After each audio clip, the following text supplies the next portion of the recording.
On this episode of Classic Gaming Quarterly, we take a look at what many consider to be the greatest sports game ever made, NHL 94.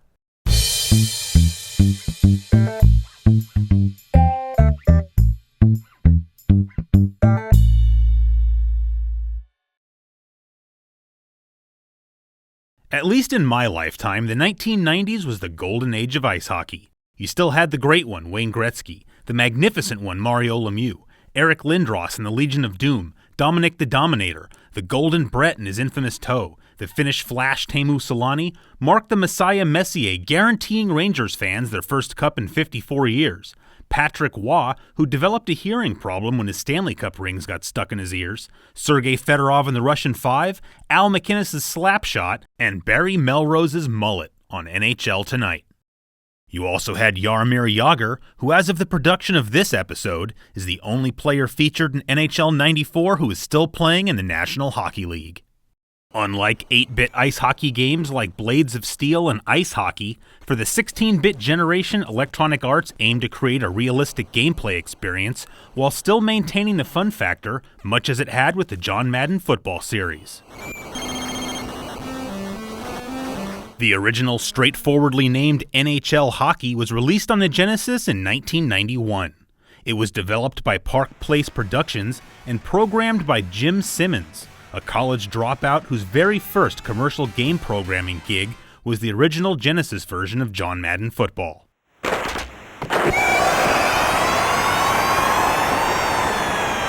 NHL Hockey was the first Electronic Arts game to feature the EA Sports branding and was licensed only by the National Hockey League, meaning that it included all team names and logos.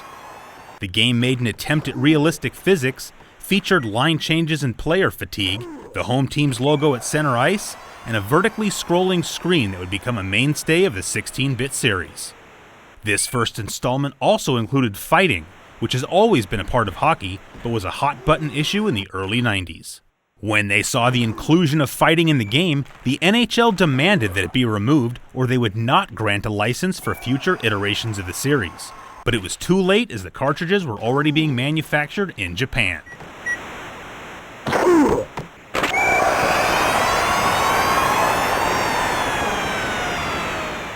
In 1992, NHLPA Hockey 93 was released on both the Genesis and Super Nintendo.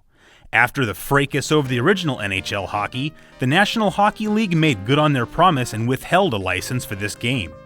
This entry in the series was, however, licensed by the NHL Players Association, meaning that all player names are present.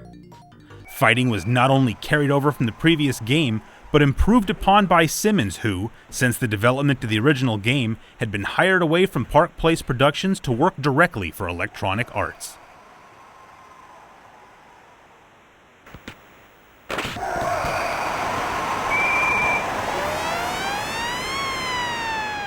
NHLPA Hockey 93's biggest claim to fame might be its feature in the 1996 movie Swingers, in which Vince Vaughn's character famously makes Wayne Gretzky's head bleed.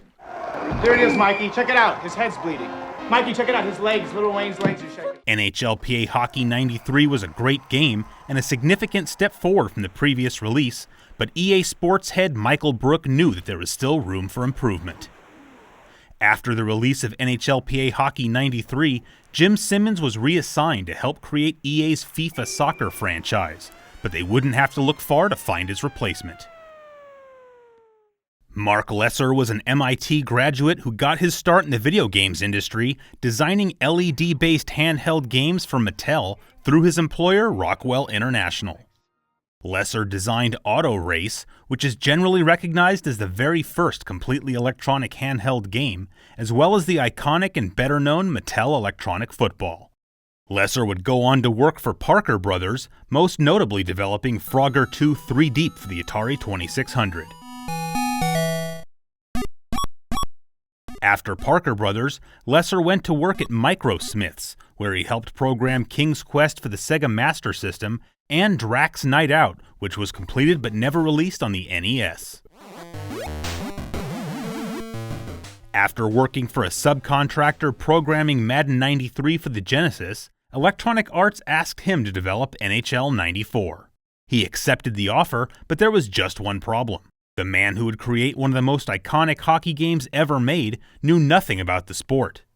While programming NHL 94 at his home in rural Maine, Lesser worked closely with University of Maine hockey team head coach Sean Walsh, learning as much as he could about the subtle nuances of the sport. NHL 94 hit store shelves in the fourth week of September 1993 and was an instant hit among gamers who'd been anxiously awaiting its arrival. EA having finally made peace with the league, the game was now licensed by both the NHL and NHLPA, meaning that the game retained all player names while bringing back all team names and logos. NHL 94 added a number of welcome features, including manual goalie control, flip passes, and most importantly the one-time shot, which has been a central feature in the series ever since. You can also check your opponents into the player benches and have hats thrown on the ice in your honor if you score a hat trick. The game supports up to 4 players using EA's 4-way play adapter, allowing you to play co-op or head-to-head. Unfortunately, it's still not possible to play a complete season, which is a disappointment because Madden 94 did include that feature, but the game does allow you to play through a complete playoff season, so that's something.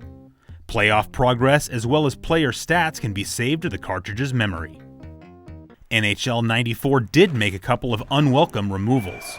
You could no longer make Wayne Gretzky's head bleed, which was always fun but not central to the game, but ultimately to get the NHL license back on the game, EA had no choice but to remove fighting. As was the case with NHLPA Hockey 93, each game is introduced ESPN style by national sports talk radio host Ron Barr, who, from the EA Sports desk, breaks down the matchup highlighting strengths and weaknesses in the star players on each team. Graphically, the game looks about the same as the previous entries in the series, which isn't a bad thing. The players look reasonably detailed, and there are neat little graphical touches like the reflection of the arena lighting on the ice surface, or the little boy running down to the glass to have a look. The sound effects are a bit of a mixed bag. I like the sound the puck makes when being passed or shot, but when it bounces off the boards it sounds like it's made of jello.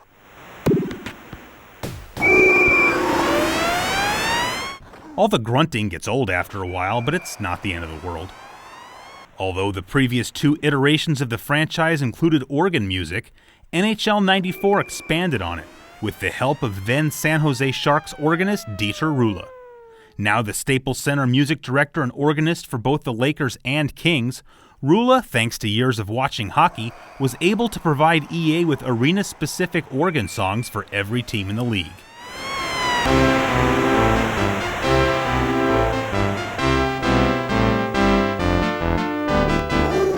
This not only added variety to the music in the game, but also made it feel more authentic to fans of particular teams.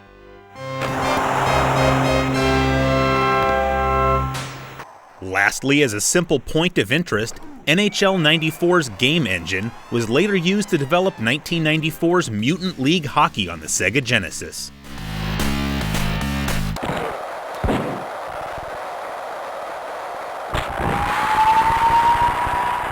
When most people talk about NHL 94, they're usually referring to the Genesis version of the game. But about a month after the game was released on the Genesis, EA released NHL 94 for the Super Nintendo. This version was not developed by Mark Lesser, but rather by EA Canada, previously known as Distinctive Software. Prior to their acquisition by Electronic Arts, Distinctive Software developed a number of well-known sports and racing games, mostly for home computers, including one of my all-time favorite DOS games, Stunts, known to you Europeans as 4D driving.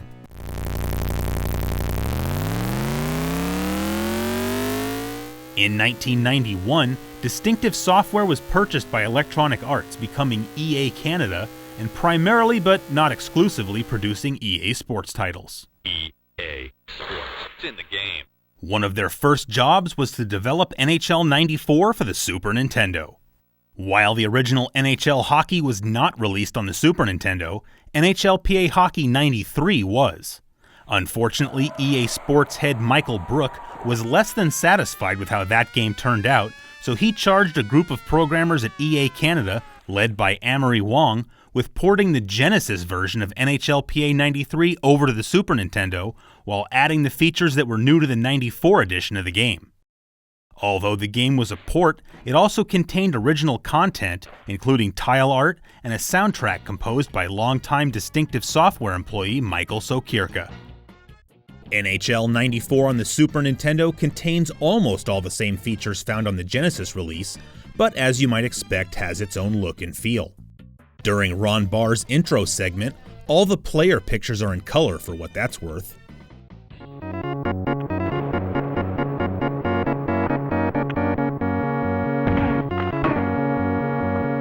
The sound effects are, to me, much more realistic, although I think I prefer the organ music on the Genesis.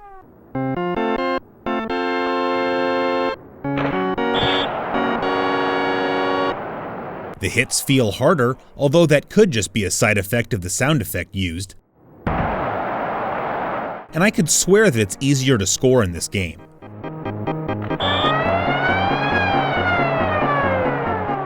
Most NHL 94 aficionados prefer this game to the Genesis release, but in the interest of remaining neutral, I'll simply say that I enjoy them both. In general, I think that Super Nintendo owners got shafted when it came to sports games, but this is a very respectable port of NHL 94. While the vast majority of hockey fans back then played NHL 94 on either the Genesis or Super Nintendo, quite possibly the best version of the game was released on the Sega CD. NHL 94 CD was released on the Sega CD in January of 1994 and was a port of the Genesis game with a few tweaks and upgrades. The first thing you can't help but notice when you start this game up is the full motion video intro sequence. This might not look great by today's standards, but in 1994 full motion video seemed to be the next big thing.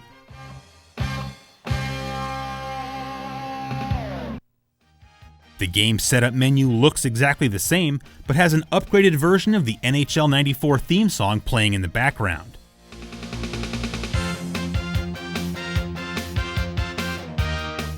Once you get past that to the EA Sports desk, you can suddenly hear Ron Barr's voice. Welcome to a sold-out Colisée de Quebec, home of the Quebec Nordiques. Again, not a big deal now, but it was a step up from cartridge-based 16-bit games. Once you start playing the game itself, you'll notice more realistic sound effects and crowd noise, and actual organ music rather than digitized, once again played by Dieter Rula.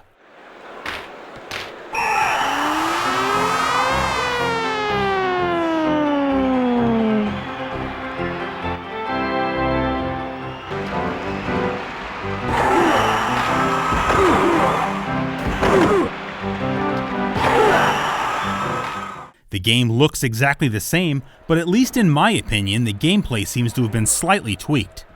The game feels at times faster, the puck has the potential to zip around the ice more quickly, and the hits even feel harder.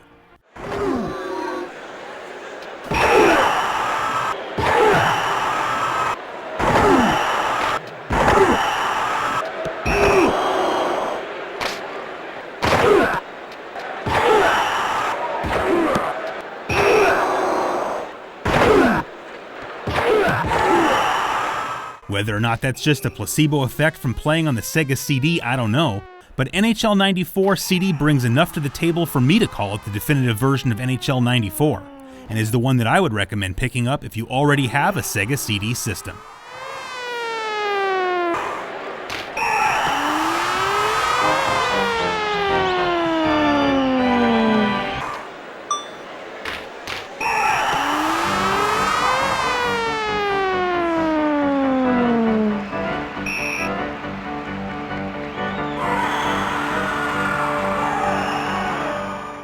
The legacy of NHL 94 lives on to this day, most notably through a group of diehard fans at NHL94.com. This site has an active discussion forum, runs regular online tournaments, and even has members releasing updated ROMs for the game which include current NHL rosters.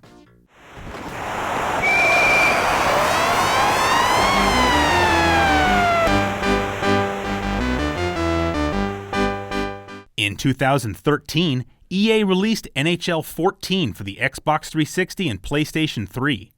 The game includes an NHL 94 Anniversary mode, which is basically an arcade-style version of NHL 14, but includes the original organ music from the game, plus little extras like the 16-bit graphics shown on the scoreboards around the arena, and the signature blue ice.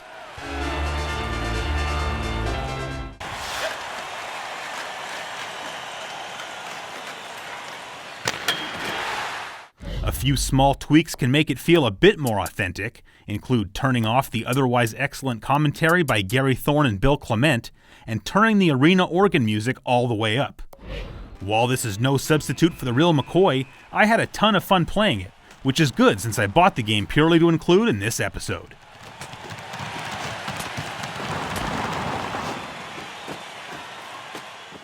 That's going to do it for this episode of Classic Gaming Quarterly. If this topic was of particular interest to you, you can read my full interview with Amory Wong on our website at cgquarterly.com. I'll put a direct link to the interview in the video description. Thanks for watching, and I'll see you next time.